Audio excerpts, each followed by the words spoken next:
আসসালামু আলাইকুম। আউযু বিল্লাহি মিনাশ শাইতানির রাজিম। বিসমিল্লাহির রহমানির রহিম।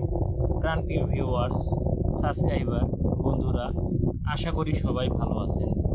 আপনারা ভালো থাকবেন, সুস্থ থাকবেন, শুভকামনা সবসময়ের জন্য থাকে।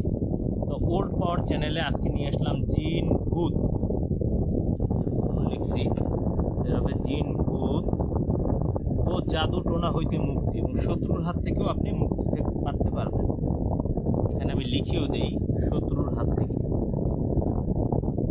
শত্রুর হাত থেকে মুক্তি। তো আগেই বলে নেই, এই ভিডিওটা বানানো হচ্ছে এক ভাইয়ের কমেন্টের ভিত্তিতে। একটি ভাই কমেন্ট করেছেন যে কিভাবে জাদু টোনা এবং জিন ভূতের হাত থেকে, সর্বকিছু থেকে আমরা মুক্ত থাকতে পারবো। সেজন্য এই নকশাটা আপনাদের সামনে উপস্থিত করলাম। তো নকশাটা আপনারা আগে ভালো করে দেখে নিন, দেখে স্ক্রিনশট মারেন।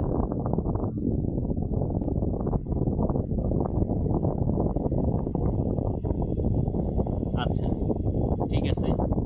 এখন এই তাবিজটা প্রাচীন যুগে আগে যারা মানুষ ছিল তারা কিন্তু তাবিজ লিখতেও ভোজ পাতায়। এখন কি করবেন, ভোজ পাতা তো আর সব জায়গায় পাওয়াও যায় না, আর সবাই কিনতেও পারে না, কিনতে পারলেও সব জায়গায় পাওয়া যায় না। তো এখন আপনাকে কি করতে হবে, সাদা কাগজ ছাড়া তো কোনো পথ নেই। তাই আপনি সাদা কাগজে যে কোনো দিন এই তাবিজটি লিখতে পারেন। তবে এই তাবিজটি লেখার জন্য আপনাকে নির্দিষ্ট কোনো সময় নেই, আপনি যে কোনো সময় লিখতে পারেন। শুধু নামাজ টাইমের বাদে আপনি যে কোনো সময় পাক পবিত্র হয়ে নেবেন, উজু গোসল করে নেবেন। সাদা কাগজের উপরে আপনি জাফরান মেশকের কালি দ্বারা লিখবেন।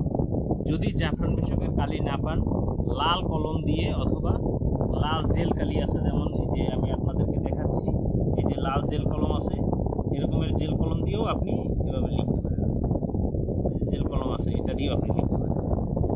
তো এইটা দিয়ে আপনাকে দুইটা তাবিজ লিখতে হবে। এই নকশা দুইটা লিখতে হবে, একটা না দুইটা লিখবেন। কোন দিকে ফিরে লিখবেন? অবশ্যই ক্যাবলামুখী হয়ে লিখবেন, অর্থাৎ পশ্চিম দিকে মুখ করে লিখবেন। আচ্ছা, মুখে কিছু রাখা লাগবে না? মুখে কিছু রাখা লাগবে না। আপনি এই তদবিরটি করার পূর্বে 2 রাকাত নফল নামাজ পড়ে নেবেন। আর হিন্দু ভাইরা যারা নফল নামাজ না পারেন, তারা তার ইষ্টদেব দেবতার কথা স্মরণ করে তারপরে আপনি পশ্চিম দিকে মুখ করে সামনে 3টে আগরবাতি, একটা মোমবাতি জ্বালাইয়া এই নকশাটা 2টা লিখবেন আপনি। তো আপনার নকশা লেখা শেষ। আপনি যদি পুরুষ হন তাহলে এখানে নামের জায়গায় আপনার নাম লিখবেন, আর এখানে আপনার পিতার নাম লিখবেন। আর যদি মহিলা হন তাহলে আপনার নাম, আপনার মায়ের নাম লিখবেন। 2টা নকশাই লিখবেন। এখন এই 2টা নকশা লিখতে কেন বলছি, একটি নকশা আপনি, আর যে সময় এই নকশাটা লিখবেন অবশ্যই কিন্তু পাক পবিত্র হয়ে নেবেন, উজু গোসল করে নেবেন। তো 2টা কেন লিখতে বলছি, একটা আপনি পানিতে ভিজাইয়া আপনি সেই পানি 2-3 ঘন্টা ভিজানো থাকবে, তারপরে সেই পানিটুকু খাবেন। যদি পূর্বে কোনো ক্ষতি করা থাকে, কোনো জাদুটনা থাকে, সেগুলো সব কেটে যাবে। আরেকটি নকশা, একটি তাবিজের ঠোলে ঢুকাইয়া মন দিয়া আটকাইয়া আপনি পুরুষ হলে ডান বাহুতে, মহিলা হলে বাম বাহুতে বেঁধে দেবেন, অথবা গলায় পরিধান করতে পারেন, তবে কোমরে নয়। এই প্রক্রিয়া করলে যতদিন এই তাবিজ আপনার সাথে থাকবে, কোনো জিন ভূত জাদু টোনা, কোনো শত্রু আপনার কোনো ক্ষতি করতে পারবে না। এখন ফ্রেন্ডস, একজনে কমেন্ট করছে যে ভণ্ডামি বাদ দেন। আচ্ছা, আমি এখানে আপনাদের এখানে যে ভিডিও দিচ্ছি, আপনাদের এখানে কোনো নাম্বার দিচ্ছি, আপনাদের কোনো নাম্বার দিয়ে বলছি যে এই নাম্বারে ফোন করেন, আমার সাথে এই কাজ করে দেন, আমি কাজ করে দেব, আপনাদের কিছু বলছি? ভণ্ডামি এখানে কি আছে? আমি আপনাদেরকে যতটুকু পারছি ততটুকু সাহায্য করার চেষ্টা করতেছি। এতেও কি আমার দোষ?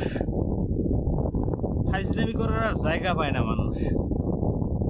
এখানে আমি না নাম্বার দিতাম, বলতাম যে আমার সাথে যোগাযোগ করেন, ব্যক্তিগত কাজ করে দিব, হাদিয়া দেন, এত টাকা চাইছি আপনাদের কাছে।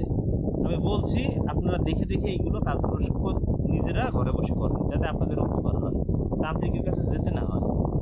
যাই হোক ফ্রেন্ডস, আপনারা ভালো থাকবেন, সুস্থ থাকবেন, শুভকামনা রইল। আল্লাহ হাফেজ।